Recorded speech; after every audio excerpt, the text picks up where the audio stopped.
사랑의 주님 그 품을 떠나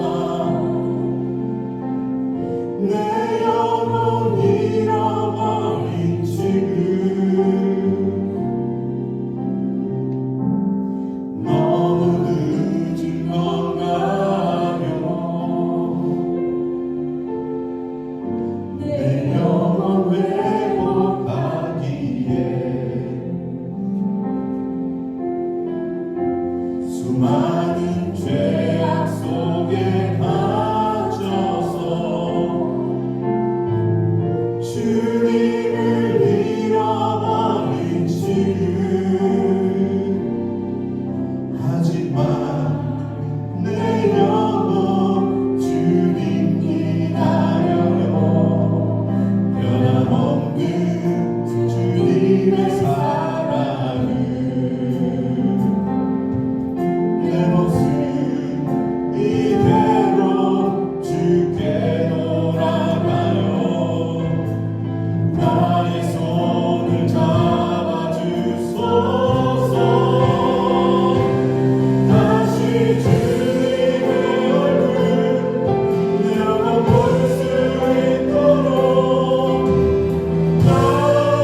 주의 은혜로 함께해 주시옵소서. 예수를 놓지 않게 도와주시고 성령의 은혜로 우리 마음밭을 만져주셔서 온전히 예배하며 깨닫고 돌아가는 예배되게 해달라고 이 시간 함께 우리 축복으로 기도하며 나아갑시다. 할렐루야. 살아계신 아버지 하나님, 아버지 오늘 이 자리에 예배하는 모든 백성들이 아버지 각자의 갖고 있는 현실, 아버지 각자의 처해 있는 상황에 끌려가지 않게 하시고 아버지 어떤 상황과 어떤 현실 속에서도 아버지 마땅히 영광과 찬양을 받으실 우리 하나님 앞에 경배하는 예배가 되게 도와주시옵소서. 아버지 우리가 말씀을 들을 때에 아버지 경험에 듣게 하시고 아버지 내 뜻과 내 생각이 아니라 주의 말씀을 따라 아버지 내가 살아갈 수 있도록 오늘도 우리의 마음을 열어 주시옵시고 우리를 깨달을 수 있도록 우리를 역사하여 주시옵소서.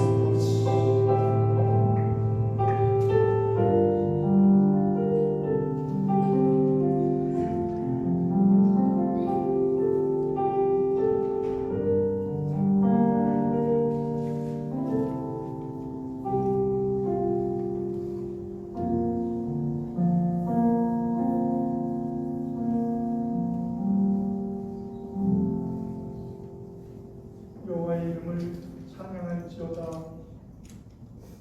그의 이름이 홀로 높으시며 그의 영광이 땅과 하늘 위에 뛰어나심이로다. 그가 그의 백성의 불을 높이셨으니 그는 모든 성도 곧 그를 가까이 하는 백성 이스라엘 자손의 찬양을 받을 이시로다. 할렐루야. 아멘. 하나님 아버지 감사합니다. 오늘도 하나님의 귀한 자녀들이 주님 앞에 나와 예배합니다. 이 예배에 임재하셔서 우리들의 찬양과 경배를 받으시옵소서. 아멘. 특별히 오늘 하나님의 귀한 은혜로 말미암아 한 주간 동안 이 땅에서 살아갈 때 주님 뜻대로 살아가게 하시고 주님 뜻이 이루어지는 그런 자리들이 될 수 있도록 인도하여 주옵소서. 예수 그리스도의 이름으로 간절히 기도합니다. 아멘.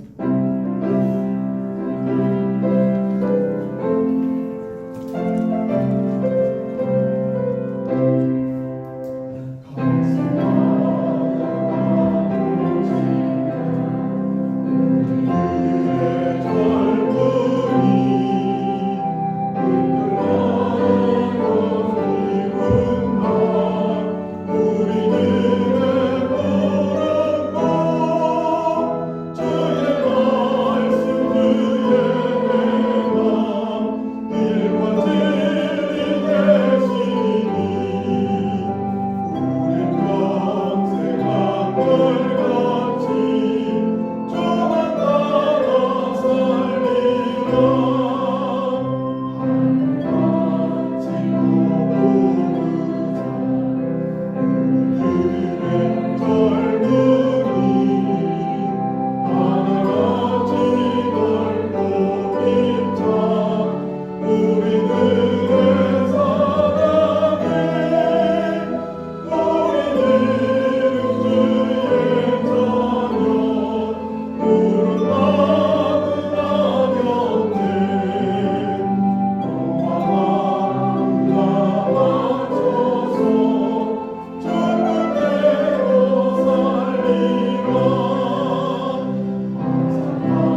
만드시기에 합당하신 주님, 지난 한 주간도 저희를 보호하여 주시고 성령님 안에서 인도하여 주심을 감사드립니다. 하나님의 은혜 안에서 살아온 저희들이 이 시간도 하나님을 간절히 사모하는 심령으로 예배하오니 찬송과 영광을 받아 주시옵소서. 지난 한 주간도 저희들은 주님의 자녀라 하면서 세상 사람들과 같이 주님의 자녀답지 못한 말과 행동을 서슴지 않고 하며 살았음을 고백하오니 저희들의 어리석음을 용서하시고 주님의 자녀로서의 삶을 살아갈 수 있도록 인도하여 주옵소서. 지난주 어머니 주일로서 주님이 창조하신 자연 속에서 예배드리고 행복한 시간들을 보낼 수 있도록 하여 주심을 감사드립니다. 부모를 공경하며 살아가고 또 자녀들에게 존경받는 부모로서의 삶을 살아갈 수 있도록 저희들을 붙잡아 주옵소서. 무엇보다 저희들의 아버지이신 주님을 사랑하고 믿는 믿음의 자녀들로 살아가게 하옵소서. 저희들의 조국과 또 이곳 미국 그리고 모든 세상을 위해서 기도합니다. 전쟁과 재해 그리고 반목과 미움이 가득하고 서로 미워하는 세상에서 주님의 사랑과 은혜가 넘치는 세상이 되도록 저희들을 불쌍히 여기시고 인도하여 주옵소서. 아멘. 다음 세대들이 진정으로 잘 살아갈 수 있는 세상이 되어지게 하여 주옵소서. 저희 교회에서 이번에 떠나는 미션 출입을 위해 기도하오니 모든 일정이 안전하고 은혜가 넘치게 하여 주옵시고 이 기회를 통해 새로운 비전을 세우는 저희들의 자녀들이 되게 하옵소서. 아멘. 저희들은 기도와 헌금으로 동참하고 함께하는 선교 사역이 되게 하옵소서. 아멘. 저희 교회에 세우신 목사님들을 위해 기도하오니 그들이 드리는 기도와 헌신이 주님의 뜻에 합당하게 하옵시고 저희들 역시 함께 동역하는 동역자의 삶을 살아가게 하옵소서. 아멘. 준비된 찬양을 통해 하늘문을 열게 하시고 그곳에서 헌신하는 주님의 자녀들을 기억하시어 그들의 삶이 온전히 축복받는 삶이 되게 하여 주옵소서. 따로 예배드리는 주일학교와 중고등부 그리고 이곳에 있는 청년부들을 기억하시어 삶의 우선순위가 주님께 있음을 알게 하시고 이 예배를 통해 더욱더 주님과 동행하는 삶으로 변화되게 하옵소서. 졸업과 새로운 미래를 도전하는 이들을 기억하시어 주님 보시기에 아름다운 삶으로 채워주옵시고 영육이 연약한 성도들을 또한 기억하시어 속히 회복되는 놀라운 역사가 일어나게 하옵소서. 모든 선교지들을 지켜주시고 주님의 사역을 감당하는 선교사님들과 그 가족을 안전하게 보호하여 주옵시고 오늘 말씀을 전하시는 목사님을 통해 전해지는 주님의 말씀이 저희에게 좋은 씨앗이 되어 많은 열매 맺는 귀한 예배가 되게 하여 주옵소서. 이 모든 말씀 우리를 사랑하사 저희를 위해 피 흘리신 우리 주 예수 그리스도 이름 받들어 간절히 기도합니다. 아멘. 이름이 거룩하게 하시오며 나라가 임하시오며 뜻이 하늘에서 이루어진 것 같이 땅에서도 이루어지리라. 오늘 우리에게 영원한 양식을 주시옵고 우리가 우리에게 죄 지은 자를 사하여 준 것 같이 우리 죄를 사하여 주시옵고 우리를 시험에 들게 마시옵고 다만 에서 구하시옵소서. 나라와 권세와 영광이 영원히 영원히 쌓이나이다. 아멘.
이 시간에는 이현주 사모님께서 나오셔서 사도행전 11장 4절에서 18절 말씀을 봉독해 주시겠습니다.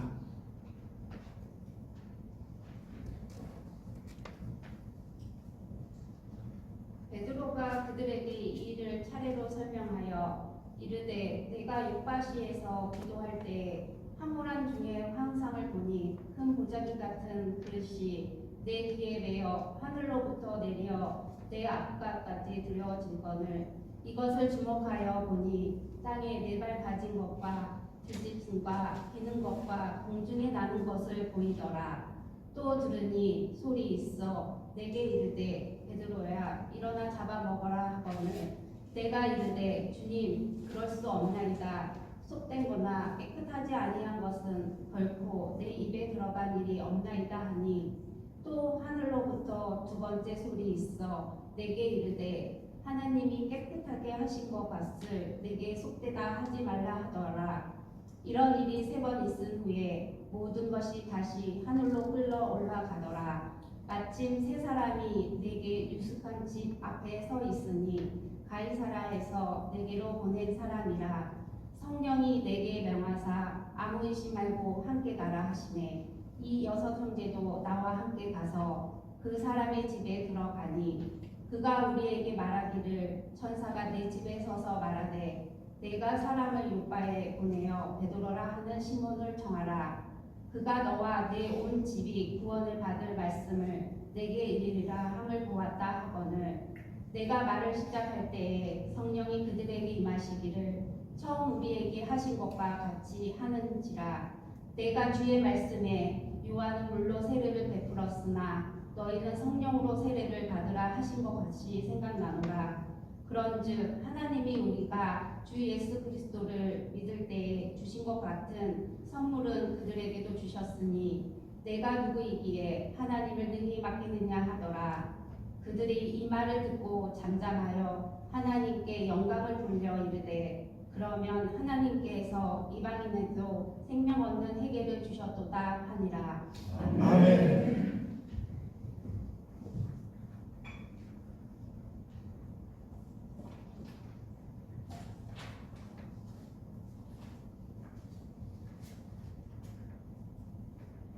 할렐루야. 오늘 제목은 구원은 하나님의 뜻입니다. 사도행전 11장 4절에서 18절 말씀을 통해서 베드로의 설명을 통해 모든 오해들이 풀리고 하나님의 은혜가 넘쳤던 초대교회에 대한 이야기입니다. 우리들의 구원은 하나님의 뜻인 줄 믿습니다. 하나님이 우리들을 사랑하셔서 죄 가운데 있던 우리들을 선택하여 부르시고 이곳에서 주님의 은혜로 구원받게 하심을 감사드립니다. 그러므로 구원은 분명히 하나님의 뜻인 줄 믿습니다. 오늘 본문은 사실 10장과 11장에 거의 비슷하게 반복되어 나오는 내용입니다. 얼마나 중요하면 이렇게 두 번이나 반복하듯이 똑같은 내용이 나오겠습니까? 내용은 이렇습니다. 베드로 사도가 이방인이었던 백부장 고넬료의 가정에 방문하고 말씀을 전하여 복음을 받아들이게 하고 성령 세례를 받은 사건입니다. 얼마나 축복된 사건입니까? 지난 부활절에 저희 교회에서는 10명이 세례를 받았습니다. 작년 12월에도 3명이 세례를 받고 또 올해도 아마 12월 달에 여러 명이 세례를 받을 것입니다. 새롭게 이렇게 처음 예수를 믿는 이들, 그런 많은 성도들을 하나님께서 보내주심에 너무나도 감사드립니다. 그런데 이것을 이렇게 축복된 사건을 할례를 받지 않은 이방인들이 유대인 성도들처럼 율법으로 행해야 되는데 그러지 아니하고 믿음으로 구원을 받는 보면서 그들 속에는 이것을 이건 뭔가 잘못됐다, 이런 생각이 들기 시작했습니다. 자기가 배워오고 경험했던 전통이라는 것이 오히려 이방인들을 구원하고자 하는 하나님의 뜻을 막고 있었던 것입니다. 잘 생각해 봅시다. 이렇게 은혜로운 사건이 왜 유대교 출신의 성도들에게는 비난의 표적이 되었을까요? 심지어는 자기의 지도자 베드로 사도를 비난하기 시작했습니다. 이것은 아직 오직 믿음으로 은혜로 구원받는다는 사실을 그들이 깨닫지 못했기 때문입니다. 그런데 우리들은 이처럼 초대교회와 같이 믿음으로 구원을 얻는다는 확신을 가지지 못한 성도들에 의해서 때로는 하나님의 일을 할 때 하나님의 뜻을 이해하지 못하고 그들의 비난을 경험할 때가 있습니다.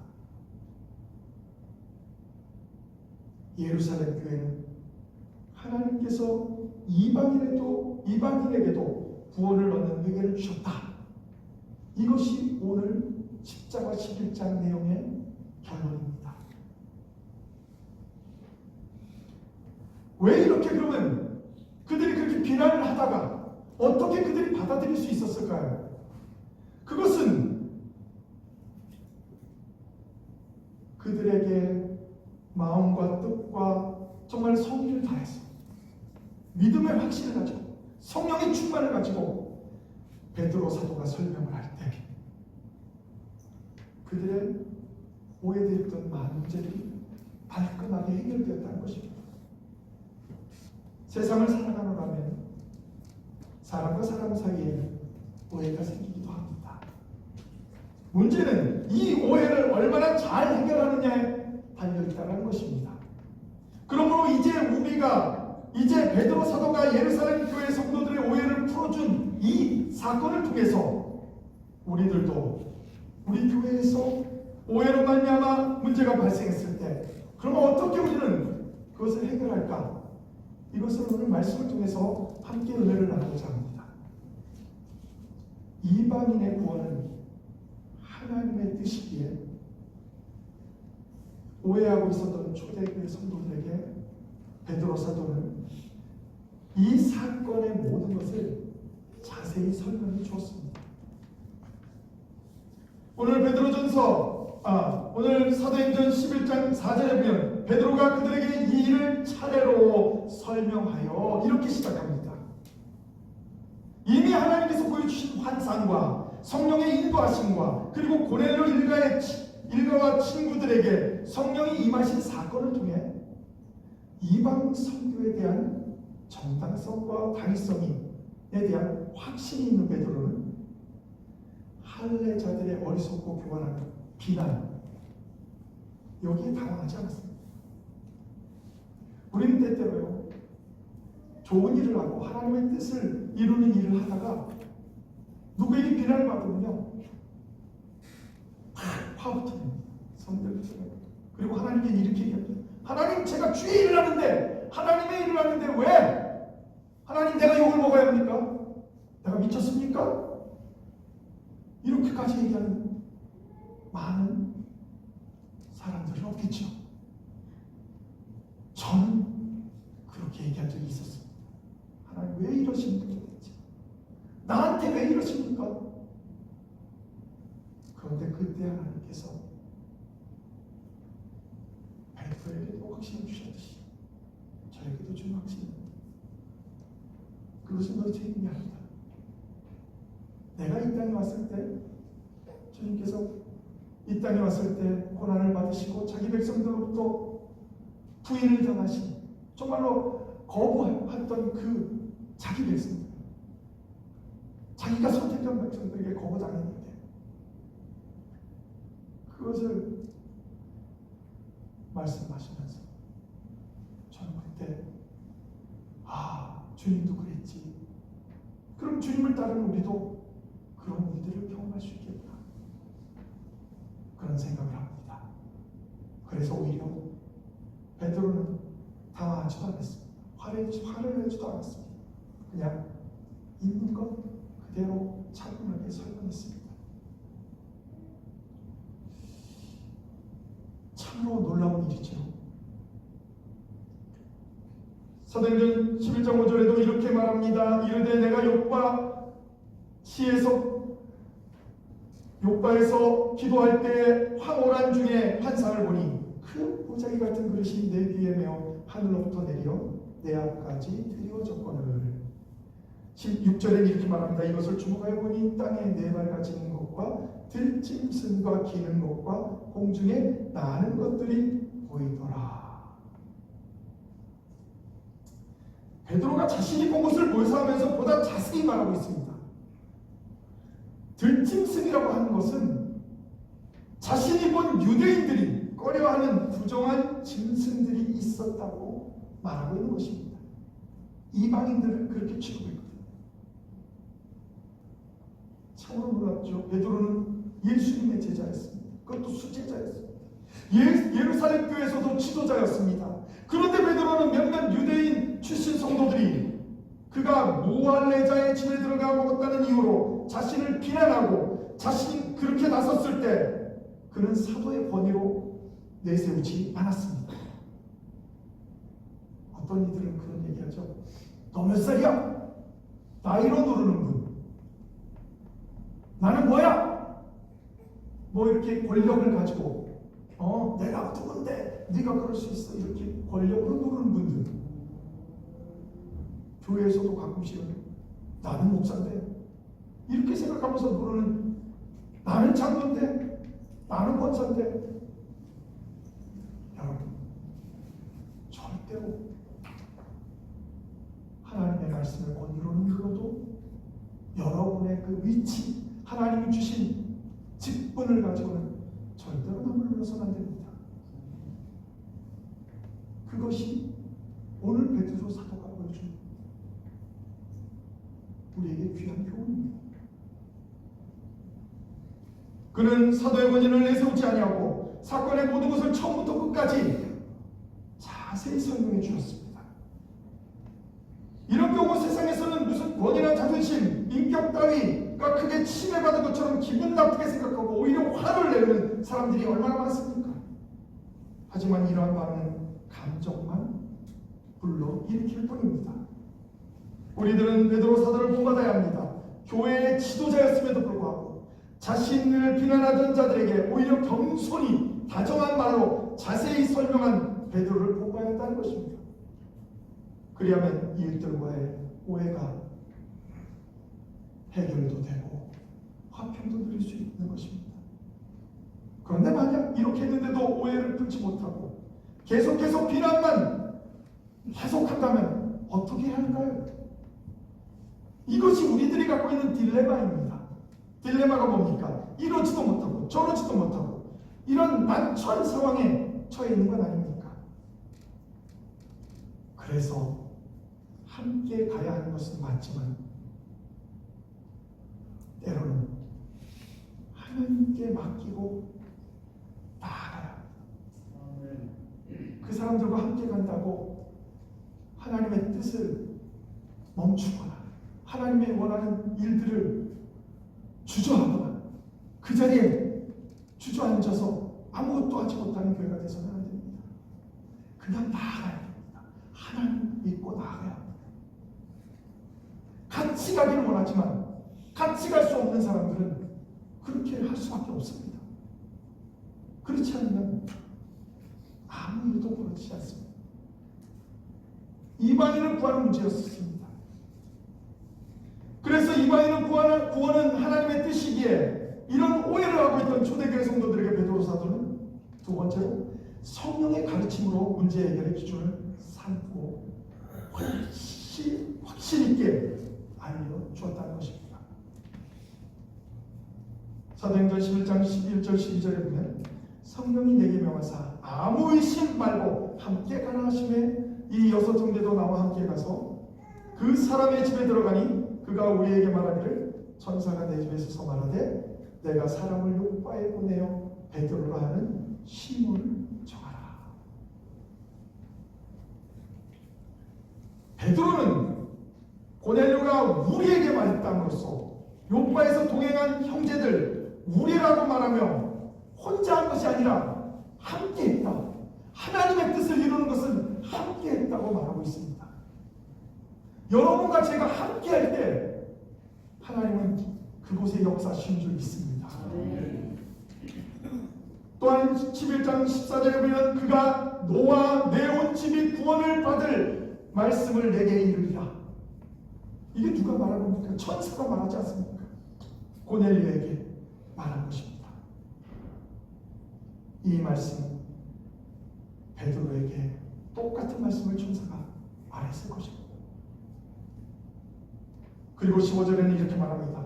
내가 말을 시작할 때 성령이 그들에게 임하시기를 처음 우리에게 하신 것과 같이 하는지라. 성령이 임하였다. 성령이 임하셨다. 저는 교회는 성령이 임하는 곳이어야 된다고 생각합니다. 사람의 생각이 좌지우지하는 것이 아니라 성령이 우리에게 함께 하셔서 그 모든 것을 이루어가는 그런 교회가 되길 원합니다.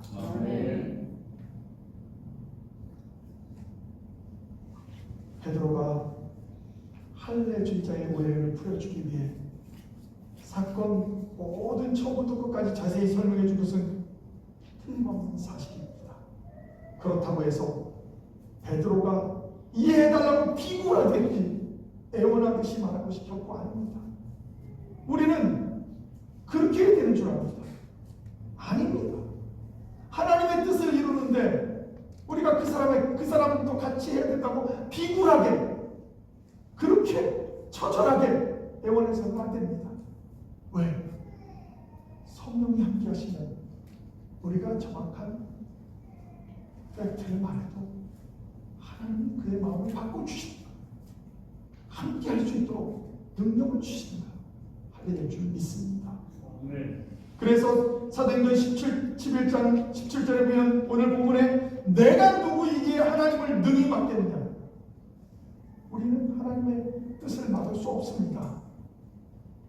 나는 빠질 수는 있겠지만 하나님의 뜻이 이루어지는 것을 막을 수는 없습니다.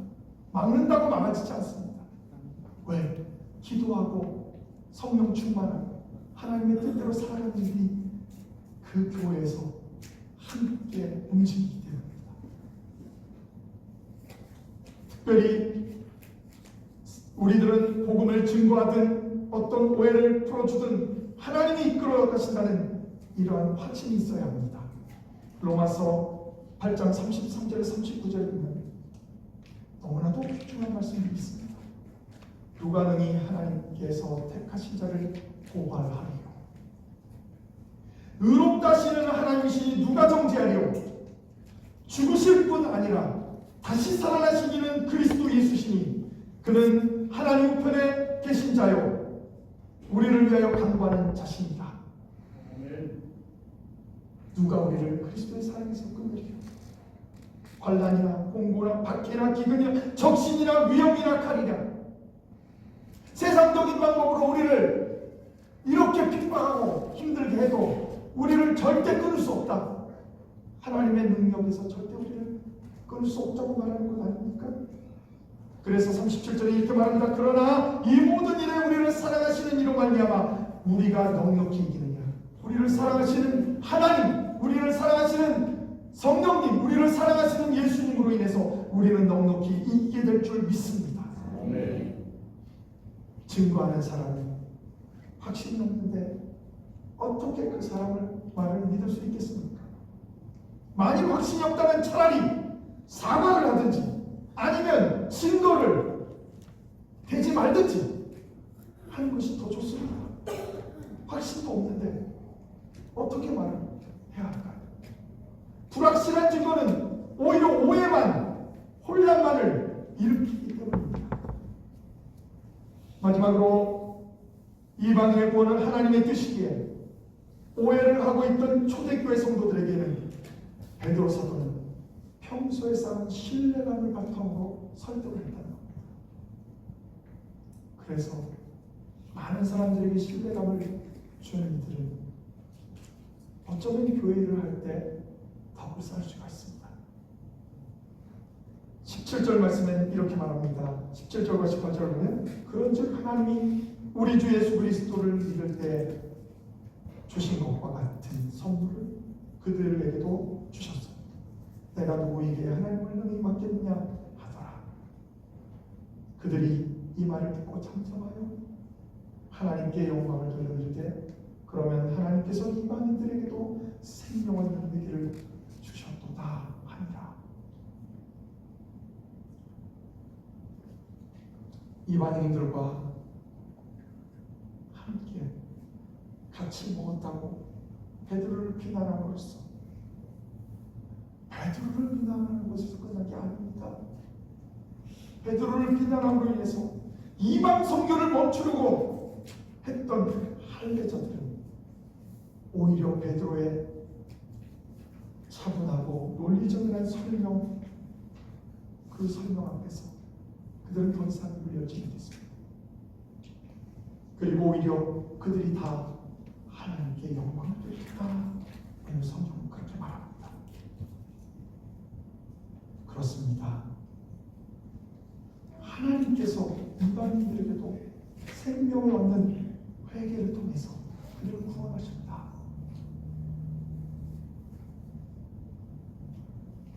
그러면 이 말씀을 통해서 우리도 생명을 얻는 우리가 하나님 앞에 회개하고 하나님의 뜻을 이루는 이방인의 선교를 하는 그것이 올해부터 우리는 시작하게 될 것입니다. 전에도 했지만 이제는 직접 몸으로 가서 그들과 함께 해보면서 그들 그곳에서 함께 그들이 어떻게 살아가는지, 그럼 우리가 어떻게 기도해 줘야 되는지, 선교사들의 많은 보고를 저는 받습니다. 그러나 그 보고서만으로는 때로는 간절한 기도가 잘 나오지 않습니다. 가서 직접 보면 더 간절해집니다. 저는 도미니카 리퍼블릭에도 가보고 헤이티도 가보고 멕시코도 두 번이나 가봤습니다. 그리고 페루도 가보고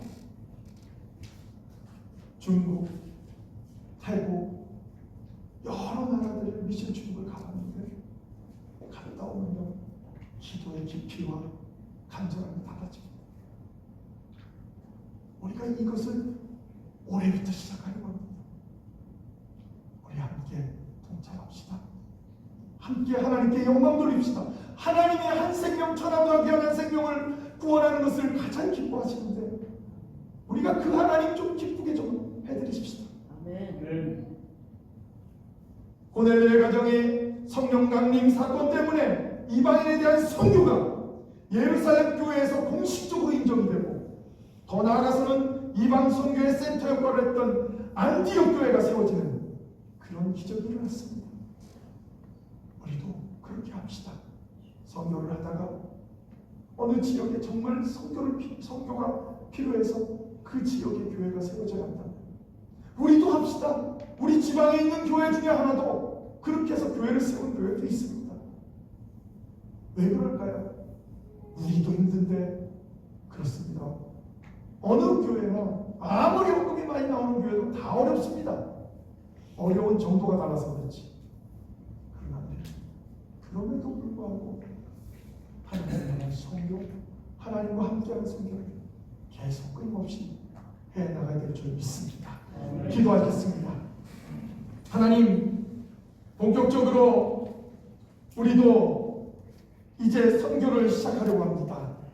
그동안은 성경금을 보내고 기도만 했던 선교에서 이제는 한 곳씩 한 곳씩 찾아가면서 그들이 무엇을 필요로 하는지, 그들이 가장 필요로 하는 것은 돈이 아니라 성경금이 아니라 오히려 그들을 위해서 기도하는 것이라고 많은 선교사님들은 말합니다. 저는 옛날에 미션 출입을 가보지 않았을 때는 에이 말로만 그렇게 하겠지, 사실 성경금이 더 필요한데 저렇게 말하는 것이다 생각했었습니다. 그런데 직접 가보니 기도가 더 필요한 것이었다는 것을 정말로 깨닫게 되었습니다.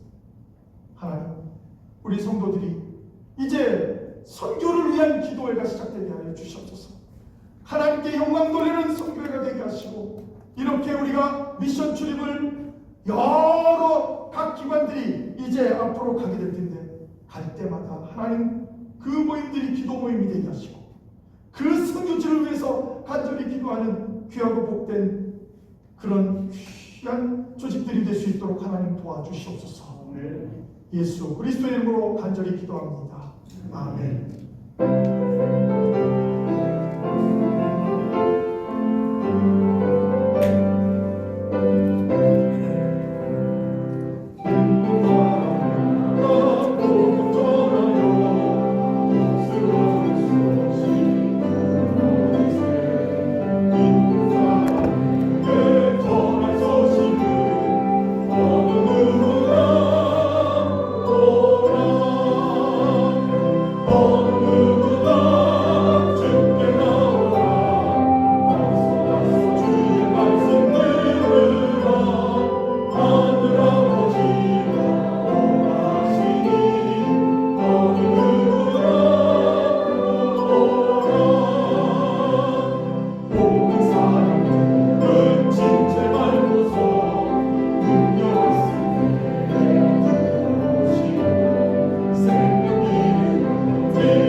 만복의 근원이 되시는 하나님, 오늘도 하나님의 은혜 가운데서 주님 전에 나와 하나님께 영광 돌리며 예배하게 하심을 감사드립니다.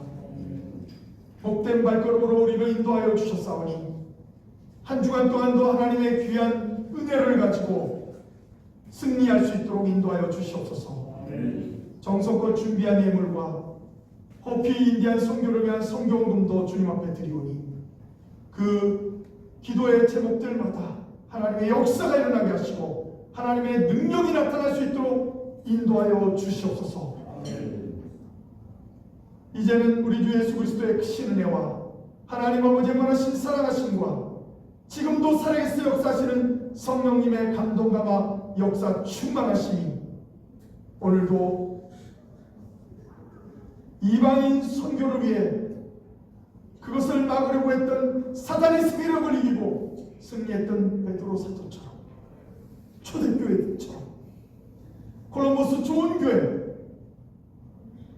하나님께서 이 땅에 세워놓으신 모든 하나님의 교회들이 주님의 은혜 가운데 선교에 승리하는 그래야 하나님을 기쁘시게 하는 교회가 되기 위해 결단하는 모든 교회들마다 이제부터 영원토록 함께 하시기를 간절히 축원하옵나이다. 아멘.